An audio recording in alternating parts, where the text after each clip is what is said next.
All right, good afternoon. Hello. Thank you for being here today. The weather outside is lovely, but I promise this will be a great use of your lunchtime today. My name is Allison Bamberger, and I am the program director here at the Masonry Institute of St. Louis. Thank you so much for attending.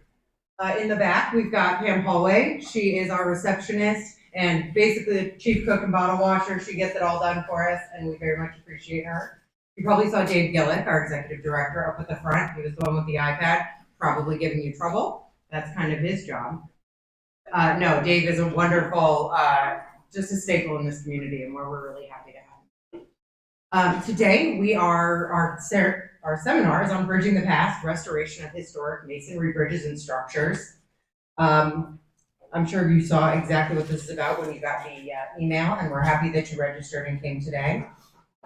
We'll have AIA credits as well as PDH credits for this seminar. And so if you signed in, you should get a certificate on Friday.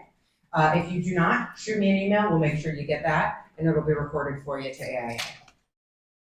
We will have a box that'll go around through the room. Go ahead and put your business card in there, and we've got giveaways today. We've got the Pocket Guide to Masonry, which is a very handy resource to have, and it is in fact a pocket guide, so it's nice and easy to keep on your desk or in your briefcase if you need anything regarding masonry.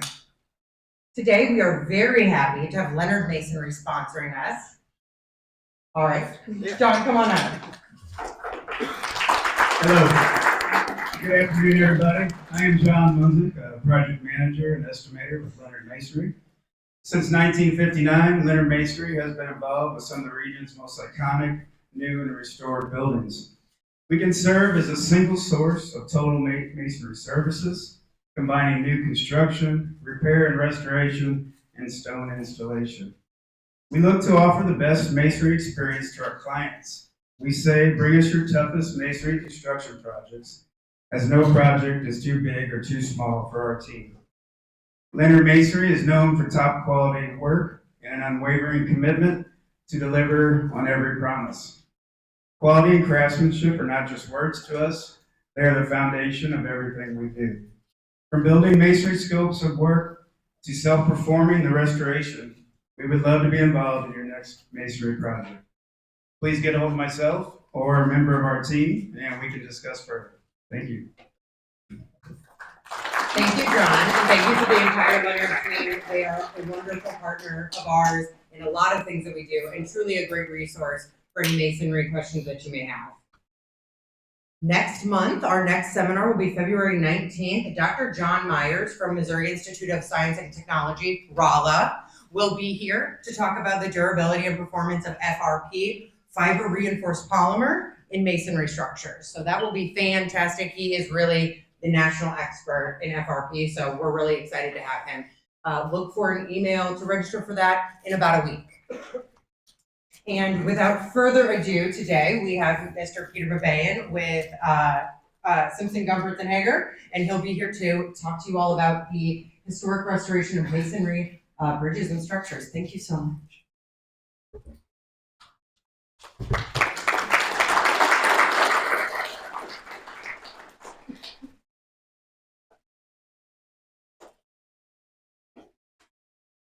Okay, I think it's not on yet. There it is. It's on, everybody can hear? Quick mic check. It's great to be back in St. Louis to talk to you. The last time I was here, I gave a presentation on fire damaged masonry, and it was 5 years ago, and I was thinking, why was I not invited back? Maybe I bombed that.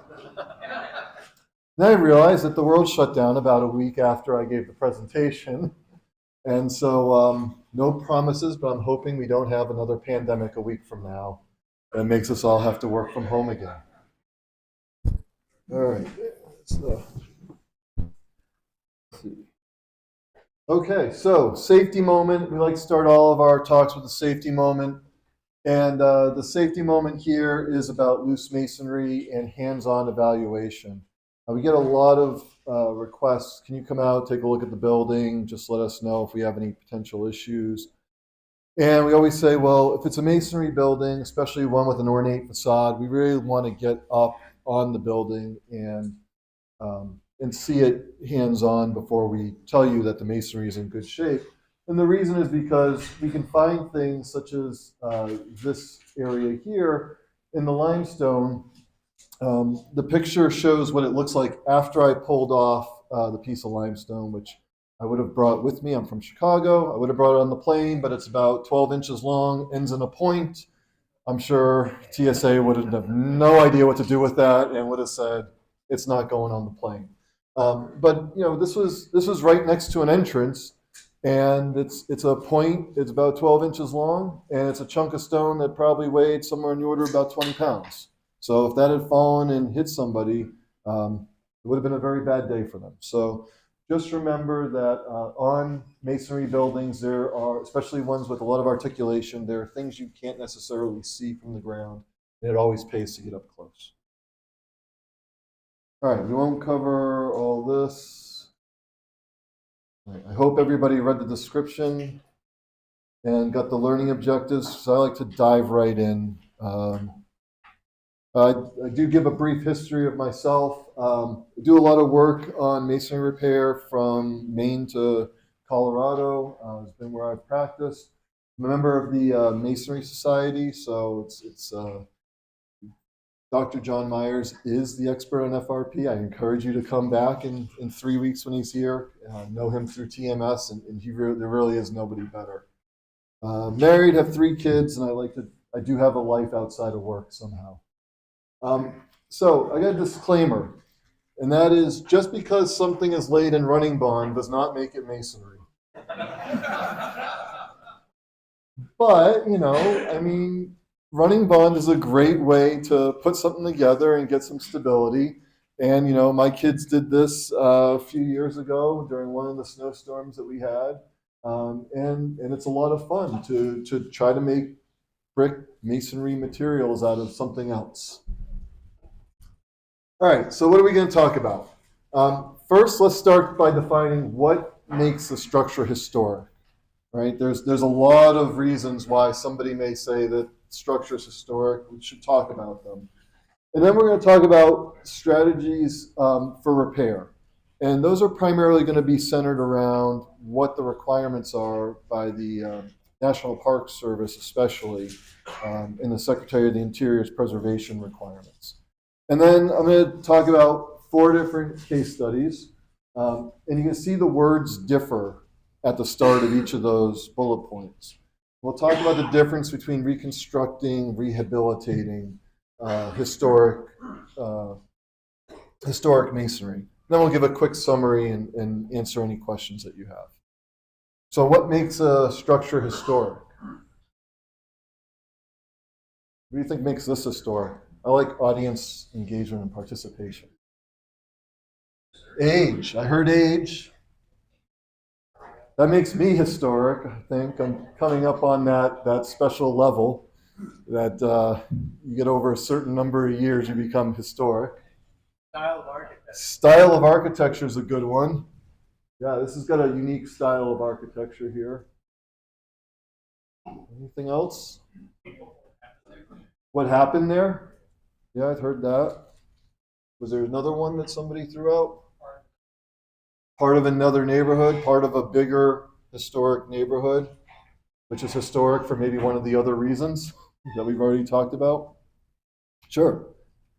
Right? There's a lot of potential reasons why structure could be historic. And the first one everybody thinks of is it's old. Right? Well, okay, it's old. Big deal. There's a lot of old buildings, right? Does that mean we got to save every single one of them, that they're all historic? Historic event took place there. Maybe it's a significant architect, right? There are certain architects that are legends in the field, and something that they designed might be considered historic just because it's a unique example of their work. Frank Lloyd Wright comes to mind. A lot of houses that he designed are considered very much historic and because of the way he designed them. And then a significant example of architecture is often another thing that we see, right? This is the building that defines this style of architecture. Think of something along the brutalist lines, right? Because That's like the punching bag right now for historic preservation. Should we be saving the brutalist structures that are out there? Many of them are getting saved because they are the premier example of what brutalist design was. So, if you look at certain aspects, we can kind of play out why a place might be on the National Register of Historic Places. It's a historic event, right? George Washington slept here. How many signs have you seen? Think back to when you were a kid and your parents dragged you around the country going on vacation, all these historic places. How many signs did you see that said George Washington slept here, right? Like Alexander Hamilton happened to pass through and got a beer on his way to wherever he was going. And there's signs like this littered throughout the US. But if we stick with George, he's a significant historical figure. So all of a sudden, everything he owns is now significant in historic, including his house, right?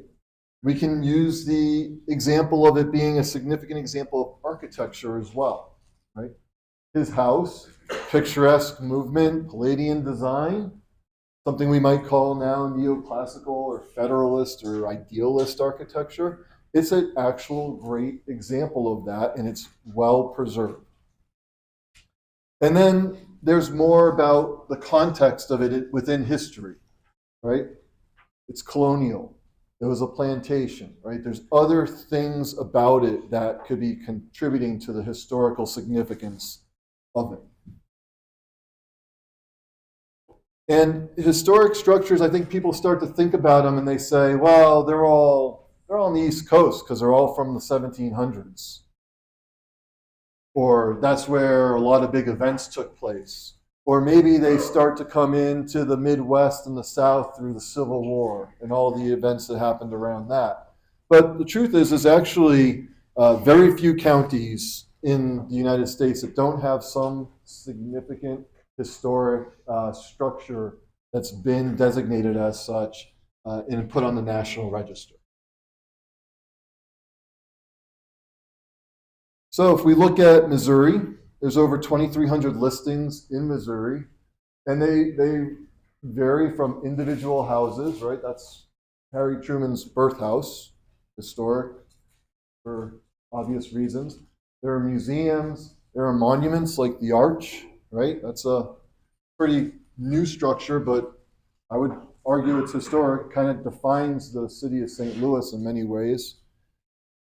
Railroad stations, right? How many times do you think about the railroad station that was built in downtowns? There are often these palatial waiting areas with the tracks out behind it, often considered historic structures. Courthouses, barns, bridges. The Eads Bridge is a great example of that. And I dug in on the DOT's website, and I'm going to, because this is primarily a bridge presentation, although we're going to go a little bit beyond it, there's about 336 structures from the last evaluation that they did a few years ago that are either eligible or already listed. So a significant amount. You don't really think of bridges, when we're driving on the road as really a historic structure, but there are many reasons why they can be historic as well. So now you have a historic structure. What does that mean when you go to do something to it? It means that you're going to get the State Historic Preservation Office potentially involved. Probably heard of them referred to as a SHPO. Very, very common designation for them. And then based on your city, if they have historic boards or historic councils, or in this case for St. Louis, the Cultural Resources Office and Preservation Board, they're going to tell you to some degree what you can and can't do, or they're going to approve what you want to do or deny what you want to do. And that could be everything from tearing it down to changing the color of the exterior. And then there are nonprofit advocates that exist in this space, somebody like a Landmarks Association of St. Louis, that their sole job or their sole mission is to preserve structures and to help people preserve them. So they may be providing education or resources or advocating for things like tax exemptions for people who own or restore or bring back a historic structure. And there are advantages to owning a historic structure if you're an owner, right? You can get tax credits if you're restoring it, or if you make a donation of the building, and allow for an entitlement to be placed on it, that it always has to be maintained in a certain way. You get exemptions from the building code. We recognize, the code actually does recognize that for certain structures, you can't bring them up to existing codes, even if you're doing a big rehabilitation, because you're just going to destroy the character of that historic structure. And then prestige. There's always a prestige factor if you're an owner, if you have the building that is such and such. That allows you to go out there and say, I have this particular structure, and this is something that we are committed to preserving, and this is where you should hold your next event or what. Disadvantages, you can't change them a lot, so your use and occupancy may be kind of restricted.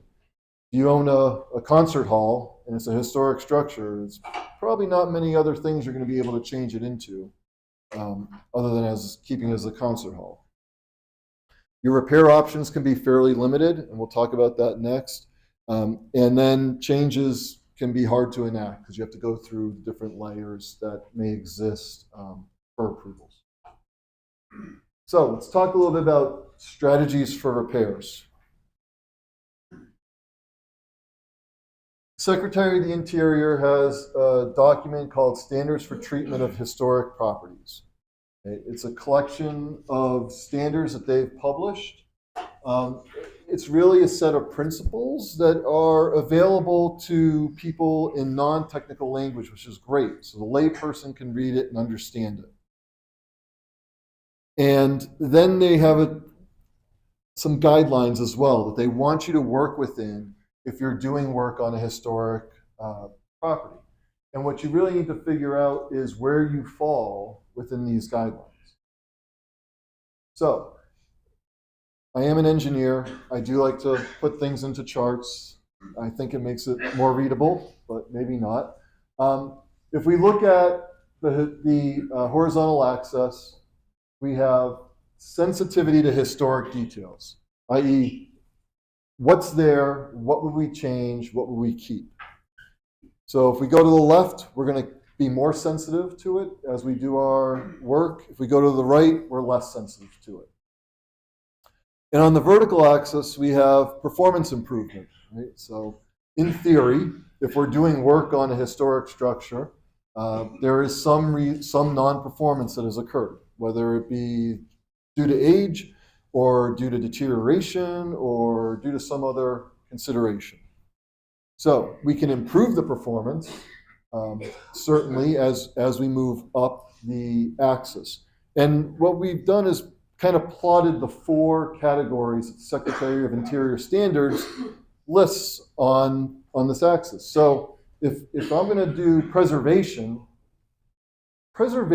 places a premium on keeping all the historic fabric. So fabric, what do you mean fabric?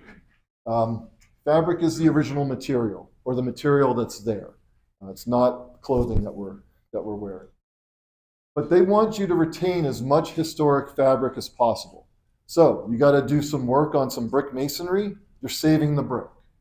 You need to make sure that you don't destroy the brick as you're doing any kind of demolition. You're going to have to scrape off all the mortar, reuse it, etc. So a lot of work can go into that. If you're doing restoration, you're being asked to be sensitive to the historic details and to try to retain as much as possible of the materials. You're also looking at it from the most significant time period. So we are recognizing that these are buildings that have been modified over the years. Oftentimes before there was some type of historic requirement that we have to meet.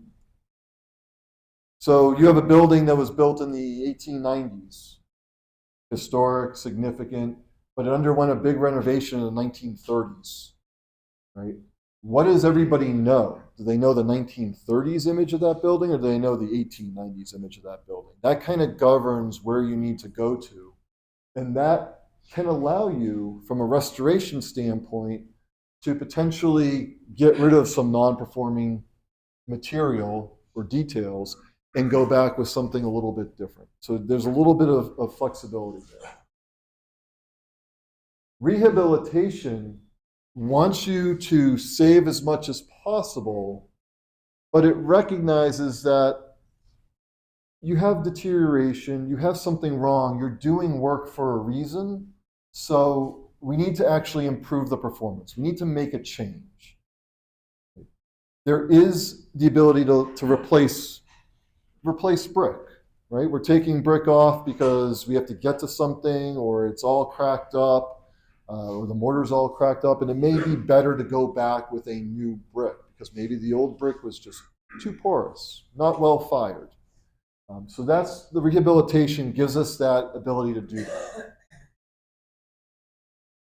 Reconstruction is kind of the complete tear down and rebuild.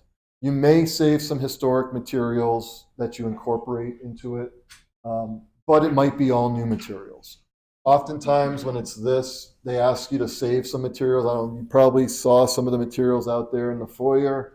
There's some looks like clay tile for a chimney, maybe some brick out there, right? And you would do that for this building that you're reconstructing. You save a bunch of significant materials, you put it out in the lobby, and you say, from the original building, and then you look like the real jerk who tore down the building.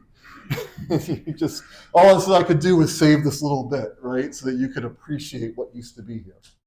But that's kind of reconstruction. Reconstruction is needed in some instances. So if we want to retain the historic fabric, we want to stay on the left-hand side. If we want to improve performance, we want to stay in the upper part. So that puts us in the top left quadrant for rehabilitation, really being, that's where we live.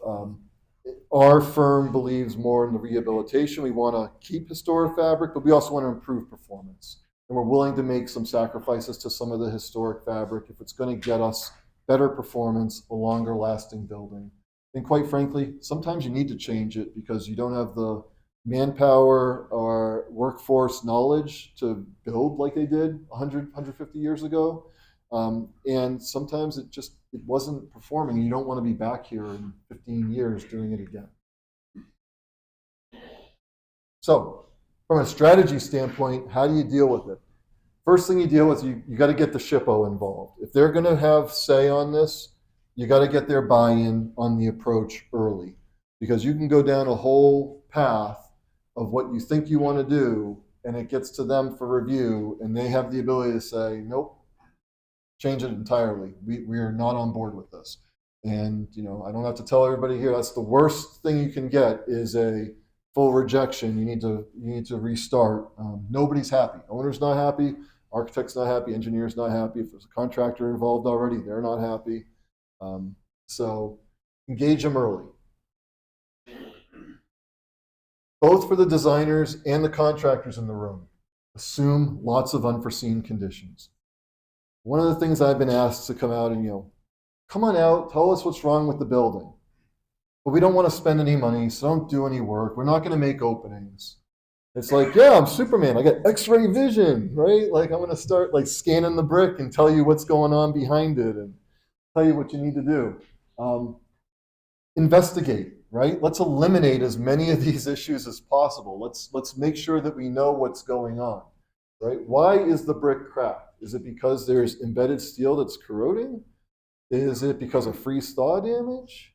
Is it because they put in the joists way too far from the inside? Is it because they didn't actually connect the wires of masonry together?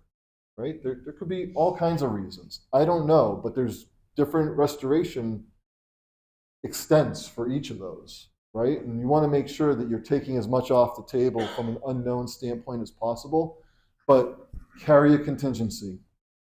I just came from a meeting this morning. We're doing work on a building downtown, existing building, and it's below grade work. It's trying to waterproof a basement. And the owner's rep is great. You know, talking to him, and he goes, you know, they asked me to put a 2% contingency on when I took it up to our bosses. And I said, what did you put on? Please tell me you put on more than 2%. He's like, yeah, we got a good 15% contingency. Like, thank you.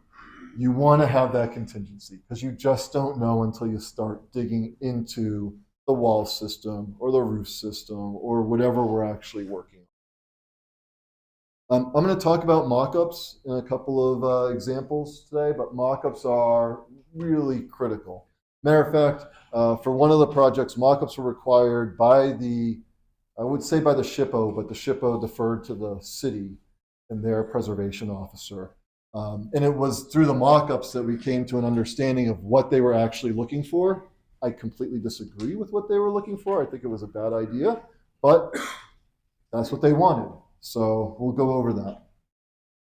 And then pre-qualify contractors. You know, there's a lot of good masons out there, and some masons are better suited towards building new, and they're looking at production. Some masons are better suited for restoration work, right? There is a lot of overlap, but some just have that specialty and understand things. So, you know, make sure that you're getting the right contractor for the job that you're doing. All right. So I prefer to talk about case studies and kind of go through things and let you, you know, see what we're talking about. So I'm from Chicago. I moved there 11 years ago. Before that, I spent maybe 14 years in the Boston area. So you'll see examples mostly from the Boston area, in the East Coast. Primarily because by the time I moved to Chicago, a lot of restoration work had just been done. So I'm waiting another 20 years for it all to come back again. But this is a bridge. This is at Harvard in Cambridge, Mass. Spans from Cambridge to Boston. This is the Anderson Memorial Bridge. And you can see that it needs help. Those are netting that they put over the arch to catch any brick that falls, so it doesn't hit the boaters. This is over on the Charles River, so there's a big regatta there every October. So there's lots of people that go under this bridge often. So here's some close up and a little bit more. It's a 3-arch bridge. It's, you know, masonry. There's a lot of masonry on the bridge, and you can see that it's suffering from all kinds of water infiltration, freeze thaw damage, etc. So it's in bad shape. What I love most about this example, and it's a challenge to everybody in the room, 32 sheets.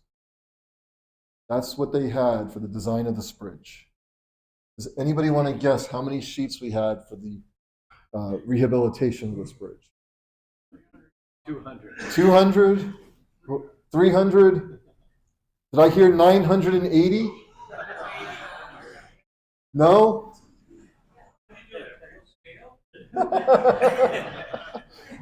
I mean, my stuff was fairly limited.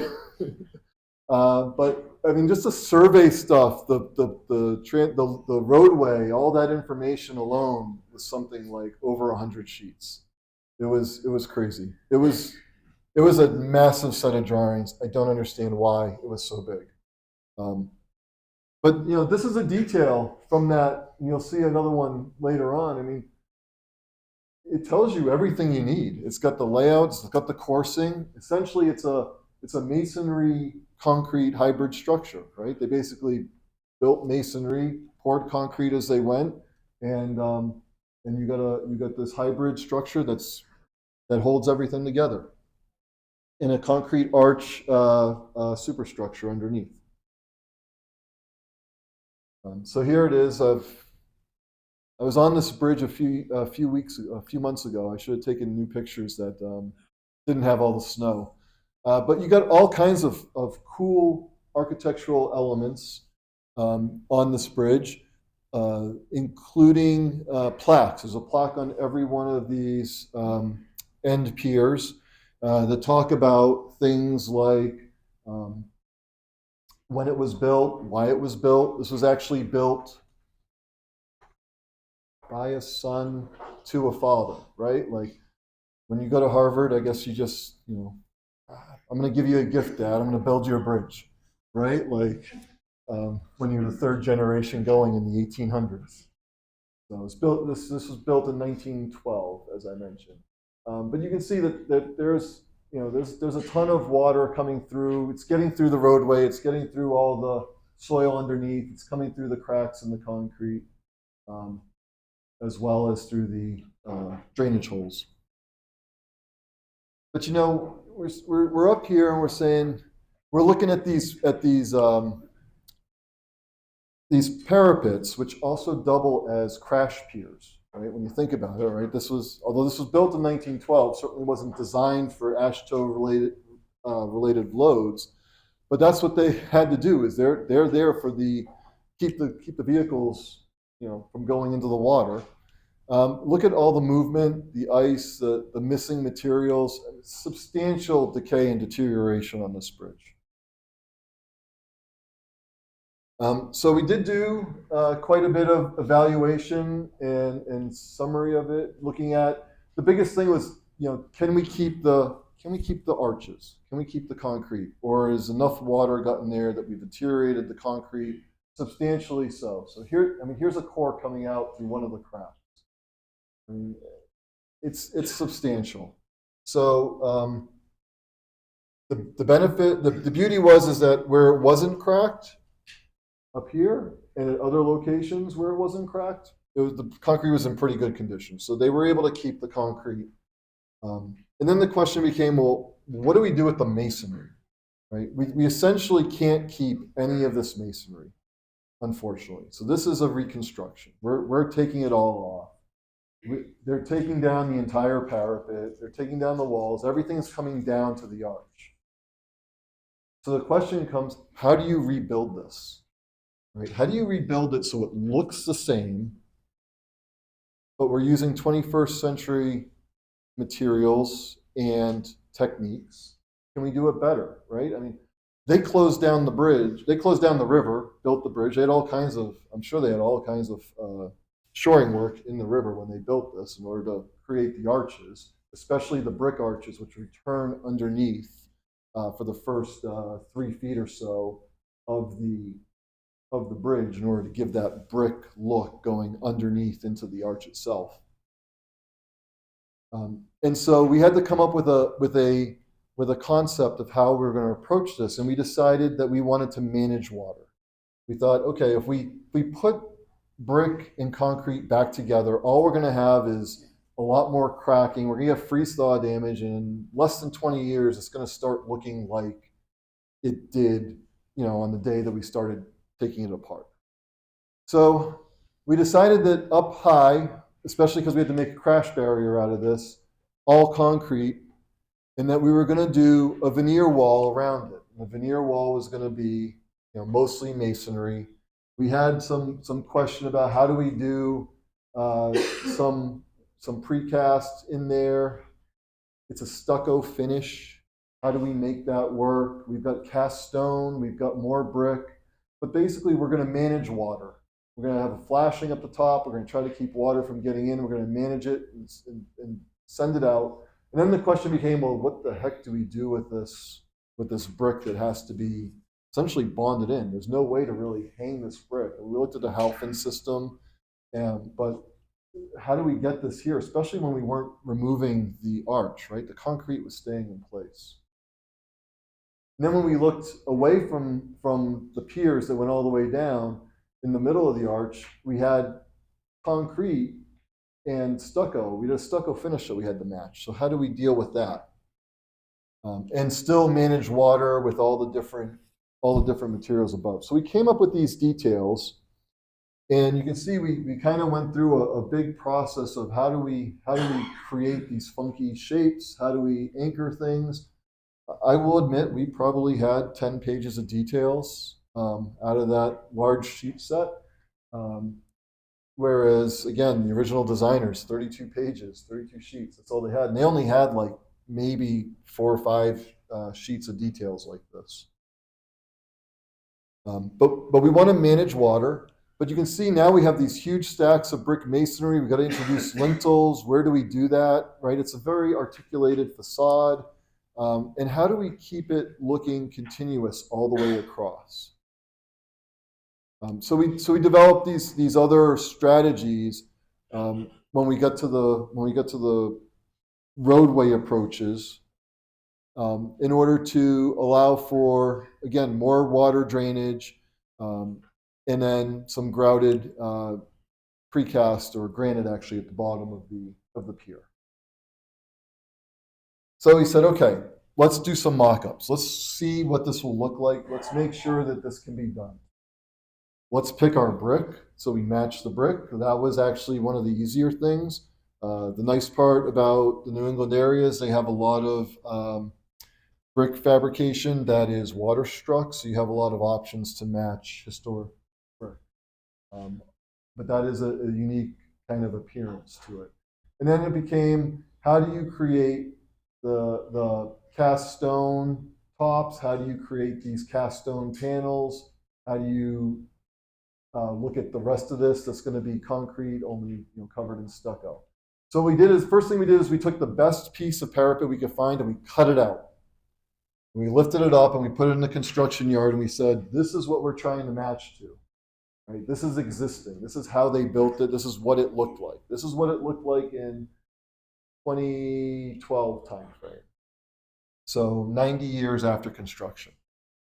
One of the things to notice is how much aggregate you can see at all the cast stone, right? How much has worn away. All that paste has worn away over the years.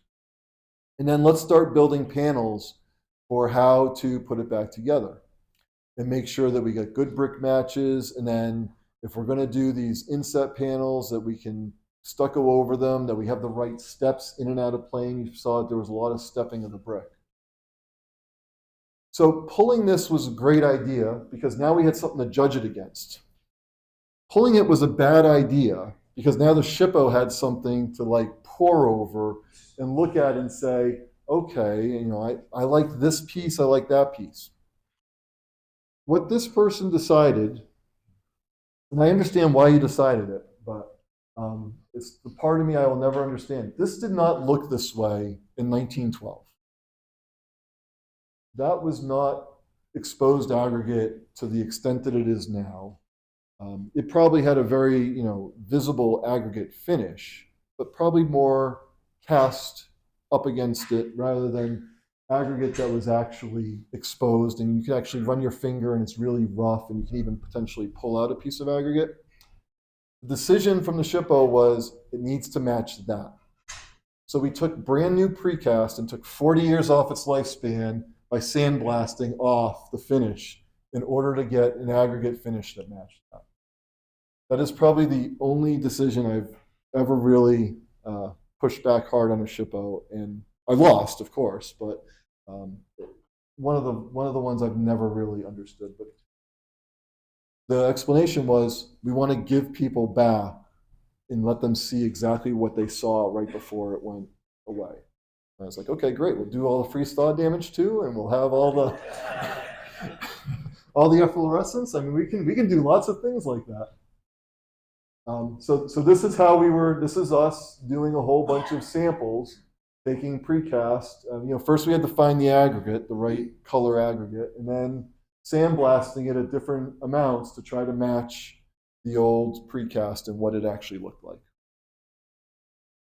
The next thing we did was looked at how we could do the brick as part of the arches. So we came up with this great idea. Let's saw cut off 5 to 6 feet of arch, get rid of it, and replace it with new concrete arches that have the brick integrally attached, basically cast in. So this is, and then we can bring out large pieces and set it in place. So here's the slip form that they were using, that they were putting the brick in. So they had to put the brick in, lay it out, then they cast up against it, and then here's a portion of the arch coming to sight. You can see all the steps ins and out of plane going down that arch. And then they had to lift it in place, and we had three of them, three pieces for every arch. So they'd lift this one into place, they'd put the other one into place, and they'd drop the top, and they'd make a connection between them. So that was our approach. You can see the brick on the underside. You can see the brick face fully on the exterior side, and the underside kind of steps in and out as well.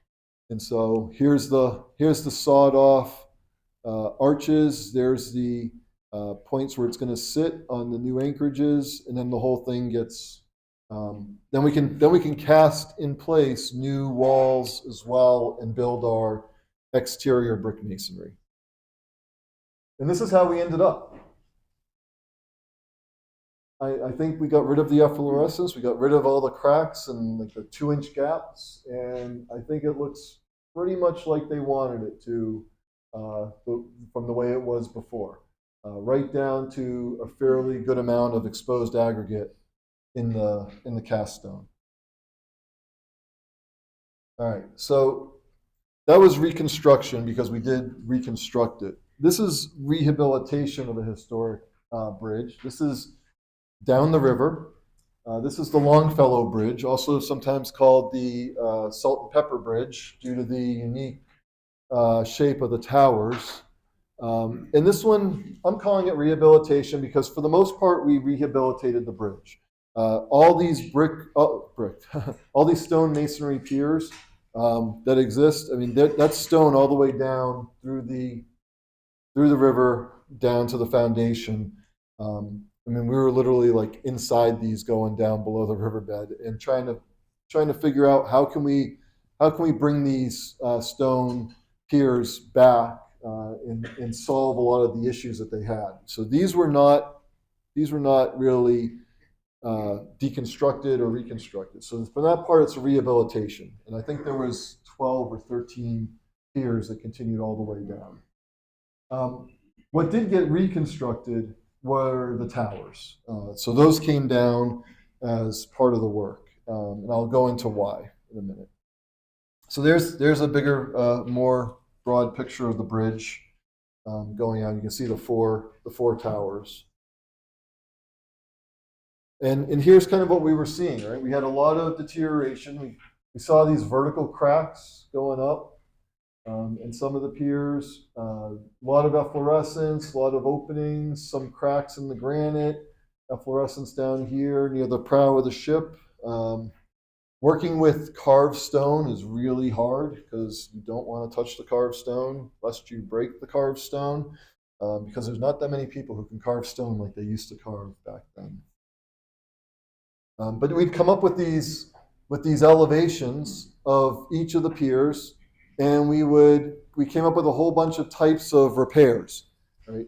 Removing iron anchors, inserts, repairing the cracks through epoxy injection, removing spalls, repairing it with patching, repairing it with Dutchman, carved Dutchman, which were needed occasionally, etc. So we were able to buy this out with the restoration contractor, and we had an elevation for each, 2 elevations for each pier for the most part.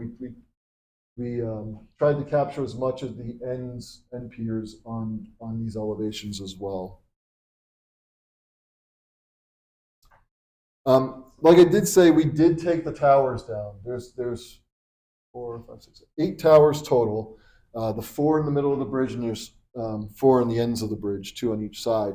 The reason the towers came down was not because we needed to do any type of significant rehabilitation on the towers from a masonry standpoint, but there was a seismic retrofit going on as well, because this bridge carries not just traffic and pedestrians, but also carries subway trains over the river. And so they took every piece of stone down, labeled it, cleaned the mortar off of it, and reconstructed in its exact location. Only instead of it just being stone, you can see that these are pretty thick pieces of stone here at the top, and it's only stone, one width of stone masonry from the top all the way to the bottom of the tower. And they put a new structure. I think we used concrete reinforced concrete structure inside it in order to provide for the seismic capacity, and then braced the stones, rebuilt the stones around it, and braced them off to that. So here you can see there's been some work on this. You can see the swing stage here that's being used, the work platform. They're working their way this way to get to these efflorescent areas, and then you can see here them rebuilding the tower masonry. It's all been cleaned. It looks great. So in that respect, it's reconstruction of the tower pier of those towers, but using 100% of the original material other than the mortar. All right. So reconstructing a historic bridge. This is a campus in upstate New York, and it's got this nice masonry bridge that leads from the road into the building. And we're like, oh, this is great. Let's go take a look at this bridge. Beautiful masonry structure, masonry arch. Doesn't that look beautiful? Yeah, it's all steel underneath. All steel, concrete. That's a concrete slab, or what's left of it, underneath stone. I mean, there's some examples of the situation, right? We're able to put our all the way in. Substantial cracks in the hangers. This is not in good condition. This needed to be reconstructed as well. So we developed, again, same situation. We wanted to be true to the historic characteristics of the bridge while updating it to actually be able to be designed for today's loads to some degree. One of the first things we asked was, what do you drive on the bridge? I'm like, drive? It's not for driving purposes. It's for kids to get into the dorm. And then you come out one day and they've got like a line of golf carts, right, sitting on the bridge. And it's like, what happened to just people? So we brought it up to current code with new steel girders hung down underneath to pick up the stone. So below the deck, we hung stone arches off of a continuous shelf angle, and then above the deck, we actually created a CMU wall, and then put new stone that was again cut from the existing stone as much as possible, because that existing stone had gone full thickness of the parapet. We cut it. We had a 12-inch stone. We were able to cut. Usually, we get at least one 4-inch block out of it, sometimes two. And we were able to put a small CMU wall in there to be our backup, waterproof the whole thing, and off we go. It looked pretty good. I'm sorry, not CMU wall. We actually ended up using steel because we couldn't get a 4-inch block to work. And so there we go. We putting it back. They're reconstructing the masonry. Looks exactly the same as it did previously. So again, reconstruction was the best option here, just given the amount of deterioration that had occurred. And then I'll finish up on the same campus with the rehabbing an iconic tower. So again, same thing. We have this tower up here. There it is up close. Doesn't look too bad. You get up there and you see that it's one white masonry of these parapets, and they have cracks that go all the way through.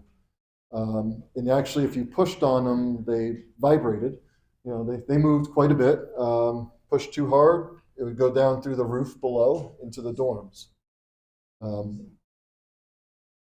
Inside was all brick masonry, and then they had beautiful wood framing and these gargoyles with tie downs, right? This is how you hold the gargoyle in place.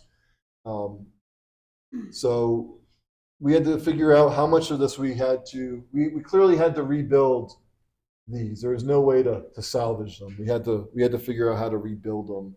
The question became what's happening below this roof deck? And the answer was nothing good.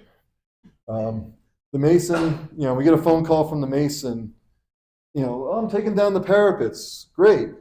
Yeah, they're coming down real easy. Well, we knew they would. Yeah, guess what? The next 3 feet of masonry came out real easy too. why didn't you call us before you took out the 3 feet of masonry, right? They ended up going all the way down. You can see here to the arches, basically of those windows. The arches are right here. So they ended up taking all this down and needing to rebuild it. So that's a lot of historic fabric to lose on the inside. On the outside, we were able to salvage a good amount of the stone.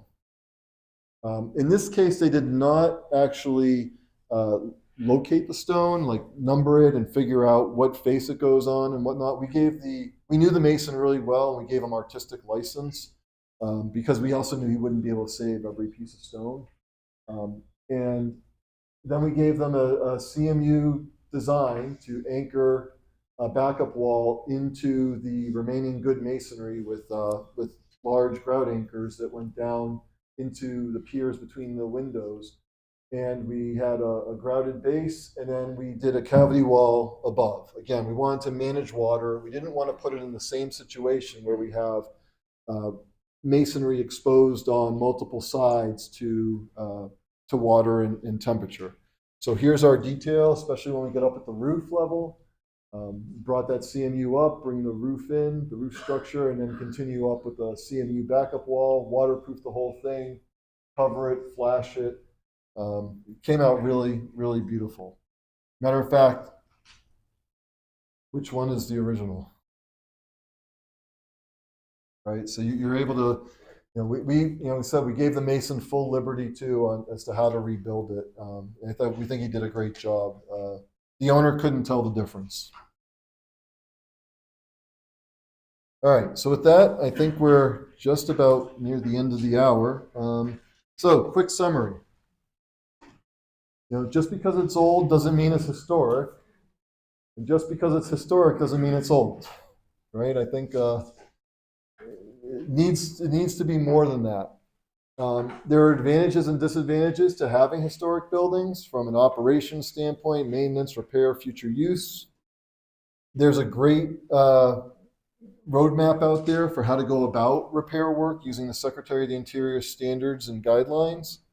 SHPO is important. SHPO governs what you're going to end up getting approved. Make sure you carry healthy contingency.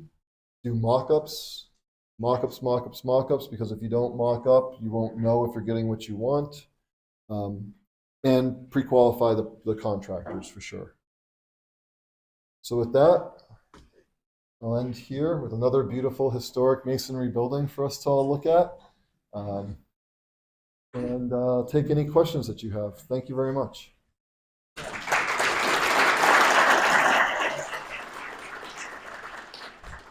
Yes, sir. So in new construction, you build a mock-up, and if it's accepted, it can become part of the work very often. Yes. But when you've got a fragile structure behind it, does that work very well just in case it has to be taken out? Yeah, our mock-ups for this work are always built off structure, on the ground. You could see that for the bridge, it was right up against the structure. They were leaning it right up against it, so you could see the brick next to each other and make sure that that everything worked well. But it needs to be off structure for historic restoration. At least your first one. Always do the first one off structure.